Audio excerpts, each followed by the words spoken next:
Well, it's been a wonderful first few days of the Melbourne Cup Carnival, and we turn our attentions now to Crown Oaks Day, and we have the preview brought to you by Marc Ohlmus. You've done the form as we look ahead. We had a blowout yesterday in the Melbourne Cup. Have you found some value for us here? I am trying to do so, Ali. It's going to be a really interesting race because it's kind of been blown out a bit wide for mine anyway, with the favourite drawing very wide. Treasure the Moment, very good in the wakeful, but there are a few key form lines to touch on. I'm pretty excited about the day. This Thursday, it's a bit more of a relaxed day than the last couple of days of the Derby and the Melbourne Cup. And you found some value for us, so we talk about the form out of the Group 2 wakeful. Our favourite, of course. You're not with her. No, I'm not. Treasure the Moment. She got everything made to suit with a lovely draw, 1-1, was there in the finish. There was a lot to like about the winning margin, or the margin that she won by, along with Powers of Opal, who's second favourite for the Oaks. Willing to take those two on. We saw in the Derby a few being really tested at the 2,500 metres, and I think we're going to see the same in the Oaks. I'm going with Inevitable Truth, tab 12, ahead of 7 Talisay, 4 Rag Queen, and 2 Too Darn Discreet. Now, Inevitable Truth, I've been with since her Oaks trial, even before that actually. Loved her pedigree. She's actually half to a Sydney Derby winner in Angel of Truth, so I don't think the 2,500 metres is going to be of any concern.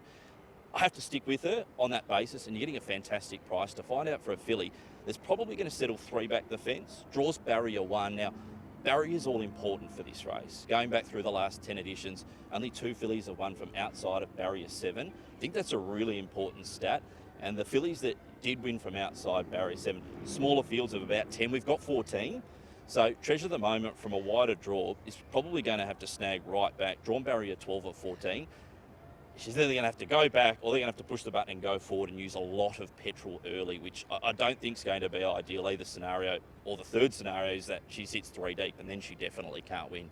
She's very good. Yulong are winning everything at the moment, but price related, I'm more than willing to take her on with Inevitable Truth. As I mentioned, just gets every possible favour in the run, and I think she'll get the trip.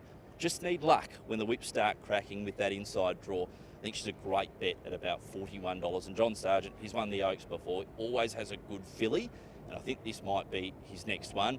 Talisay is at about 40 to 1 as well.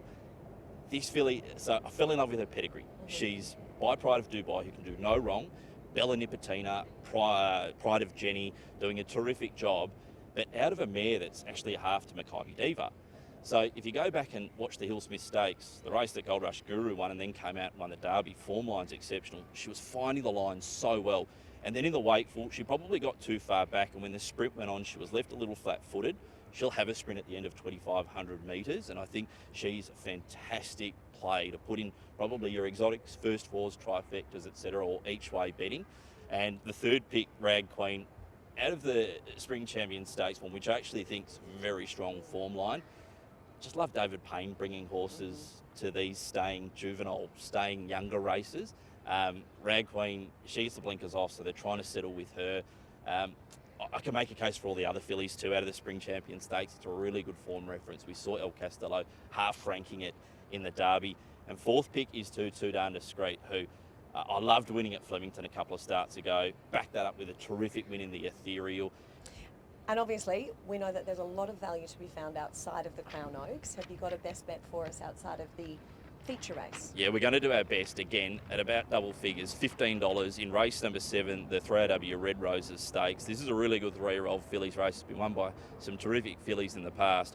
I'm going with To Be or Not To Be. With the rail coming out 5 metres, that kind of middle part of the track, say if the rail was in the true, has been the place to be.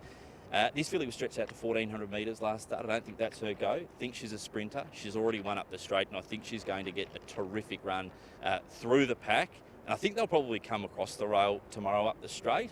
Going to be in the right place. If you just forgive that 1,400 metre run, gluey track as well, I think she's a terrific each-way bet. In race 2, there's a horse, Garza Blanca, who is a very fast horse, and he's had his manhood removed. He's been gelded, and I think we can see the best of him also at an each-way price for Kieran Maher in race 2. It sets up to be a brilliant day.